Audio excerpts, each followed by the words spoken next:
मोदी जी ने मेरे जैसे एक साधारण सदस्य को इतना पुण्य काम करने का मौका दिया है, इस बिल को यहाँ रखने का मौका दिया है।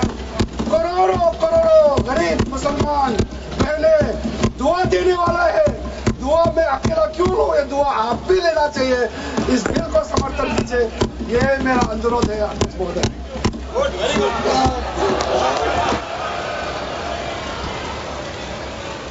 श्री गौरव गोगोई।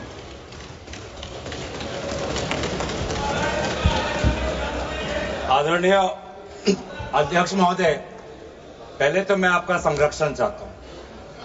जब आदरणीय मंत्री महोदय बोल रहे थे, आपने विपक्ष से किसी को भी पॉइंट ऑफ ऑर्डर उठाने का अवसर नहीं दिया। मंत्री महोदय बिना किसी पॉइंट ऑफ ऑर्डर के बिना उन्होंने अपनी बात रखी। वही संरक्षण आप मुझे दे, मैं वही अपेक्षा करता हूं।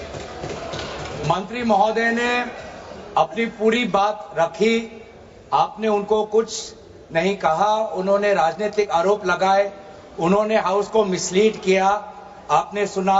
वही संरक्षण। एक बात है गौरव जी, आप हमेशा सदन पर ये कैसे आरोप लगा सकते हैं कि आपने उनको कुछ नहीं कहा। मैंने फिर कहा आपको, इस सदन में प्लीज बैठिए, इस सदन में संसदीय व्यवस्था के अनुसार सबको समय आवंटित होता है। आवंटित दल का माननीय सदस्य अपनी बात रख सकता है।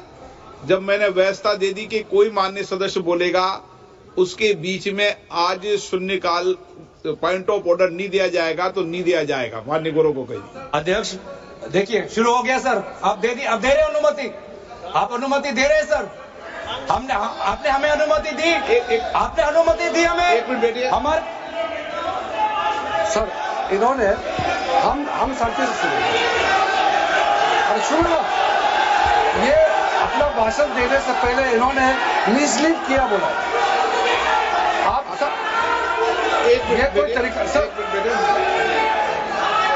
एक मिनट बैठिए, एक मिनट बैठिए। माननीय मंत्री जी, मैंने एक मिनट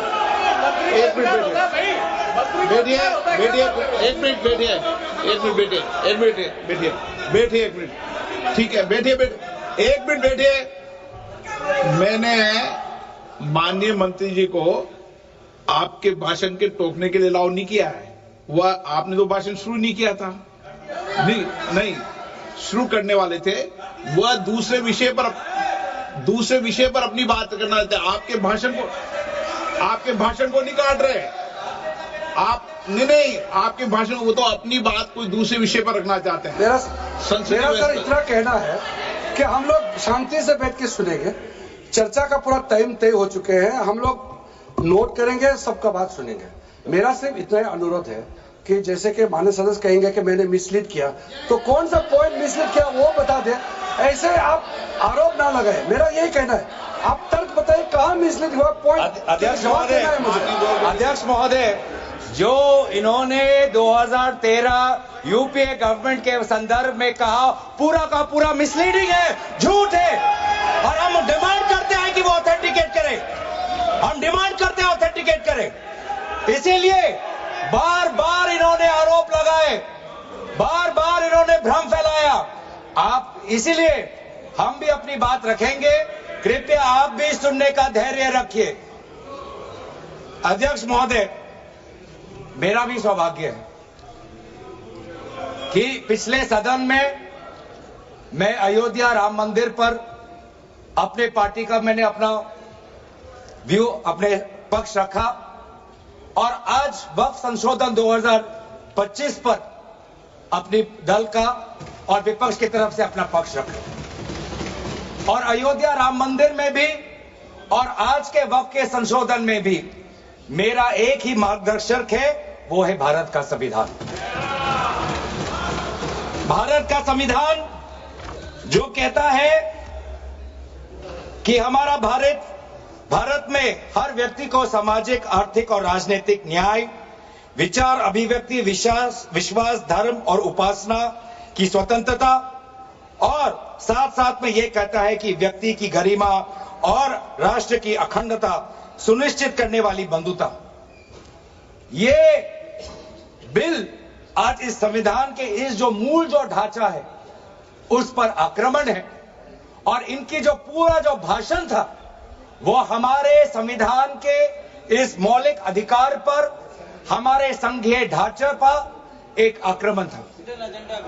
आज इस सरकार का इस बिल के द्वारा 4 इनके मूल उद्देश्य।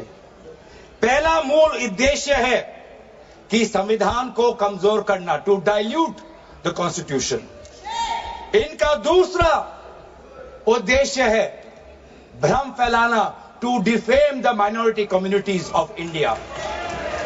इनका तीसरा उद्देश्य है to divide the Indian society. हमेशा एक हमारे बीच में एक लिटिगेशन चलता रहे, मसला और बढ़ता जाए, ये उनका उद्देश्य है। और चौथा इनका उद्देश्य डाइल्यूट, डिफेम, डिवाइड, और चौथा इनका उद्देश्य है to disenfranchise the minority communities. आज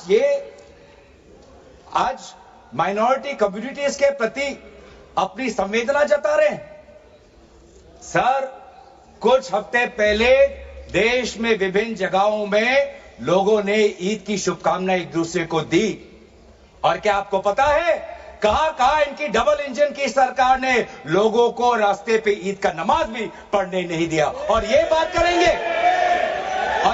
करेंगे आप अल्पसंख्यकों के प्रति अपनी संवेदना जताते हैं। मैं पूछना चाहता हूं कि आपके लोकसभा में कितने एमपीज अल्पसंख्यक हैं? पहले उसका विवरण दीजिए और फिर हमें बताइए कि आपके दिल में कितना संवेदना है। सर, मेरा तो मैंने जिस दिन भी ये बिल इंट्रोड्यूस हुआ उस दिन भी आदरणीय मंत्री को